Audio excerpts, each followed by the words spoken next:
शेख अब्दुल कादिर जिलानी को सिर्फ करामतों वाला बुजुर्ग समझा है और उनको यही जाना है। हालांकि गौसे आजम की सीरत के ऐसे ऐसे पहलू हैं कि जिसको सुनकर हम बहुत कुछ अपनी ज़ात में भी इम्प्लीमेंट कर सकते हैं। सारे 11वीं मनाने वाले हैं, लंगर खाने वाले हैं, खिलाने वाले हैं। भाई क्या जानते हो गौस पाक के बारे में? और गौस पाक ने फला बीमार को ठीक कर दिया था, दुआ की थी तो कश्ती तरा दी थी, ये सारे वाकयात। और क्या जानते हो गौस पाक के बारे में? हमने तो बचपन से गौस पाक की करामतें ही सुनी है। मैं गौसे आजम की सीरत, आपकी लाइफ कैसी थी, इससे मैं और आप क्या सीख सकते हैं, वो मैं चंद बातें कर देता हूं। गौसे आजम रज़ी अल्लाह तआला अपने ज़माने के सबसे बड़े आलिम थे, अपने ज़माने के सबसे बड़े मुफ्ती थे। शायद हम में से बहुत सौ को नहीं पता। आप मदरसे में जाते भी थे और बाद में मदरसा पढ़ाते भी थे। आपकी लाइफ तदरीस में गुजरी। 40 साल तक आपने बयानात किए। आपने जब बयान नहीं करते थे ना, तो नबी पाक अलैहिस्सलाम का बेदारी में दीदार किया।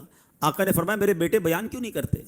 कहा हुजूर मैं अजमी हूँ, बगदाद में सारे अरबी हैं, मैं इनके सामने कैसे बयान करूँ? अल्लाह के हबीब ने फरमाया अपना मुंह खोलो। कहते मैंने मुंह खोला, मेरे आका ने अपना लुआबे दहन 7 बार मेरे मुंह में डाल दिया।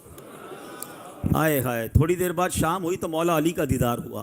कहा मुंह खोलो। मैंने मुंह खोला, 6 बार मौला अली ने मेरे मुंह में लुआबे दहन डाला। गौस पाक कहते हैं वो दिन है। उसके बाद बयान शुरू किया। शुरू में तो 2-4 लोग बैठते थे, आहिस्ता आहिस्ता लोग बढ़ते गए, यहाँ तक कि 70,000 लोगों का मजमा हो जाता था। 400 उलमा सिर्फ गौस पाक के फरामीन लिखते थे। हजारों लोग मुसलमान हुए, कई लोग ताइब हुए। ये गौसे पाक का अंदाज। 40 साल तक दीन की खिदमत आपने की। ए कादरी कहलाने वालों, ए गौसे पाक से मोहब्बत करने वालों, आज पहला दर्स ये लेके जाओ कि हमें भी नेकी की दावत देनी है, हमें भी दर्स व बयान करना है। अल्लाह हमें ये मौका दे तो ये अल्लाह वालों का तरीका है। जिस पीर का मुरीद हूं गौसे आजम, वो 40 साल तक बयान करते रहे। शुरू तो करें, अल्लाह पाक फैजान गौसे पाक आजम आपकी जबान पर जारी कर देगा। गौसे पाक के बारे में आता है कि 40 साल तक इशा के वुजू से फजर की नमाज अदा फरमाई। 15 साल तक मेरे गौस ने, शेख अब्दुल कादिर जिलानी ने, एक रात में हर रोज कुरान पाक खत्म फरमाया। ए कादरियों, मिलाद मनाने वालों, 11वीं मनाने वालों, मेरे गौस इशा के वुजू से फजर की नमाज पढ़े और कादरी कहलाने वाला ना इशा पढ़े ना फजर पढ़े।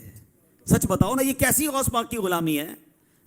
गौस पाक रोज पूरा कुरान पढ़े और गौस पाक का दीवाना कहलाने वाले को कुरान पढ़ना ही ना आता। पढ़ना तो दूर की बात है, उसको पढ़ना ही नहीं आता। पूछो ये कैसी औलिया की मोहब्बत है?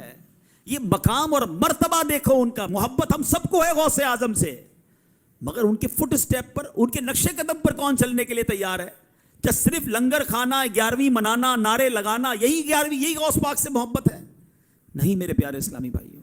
गौसे आजम शेख अब्दुल कादिर जिलानी की जिंदगी हमें बताती है, इल्म दीन में गुजरी है। हम कितना इल्म जानते हैं? तबलीग दीन में गुजरी है, हमने दीन की क्या खिदमत की है, कुरान में गुजरी है, दर्स में गुजरी है, इबादत और नफलों में गुजरी है।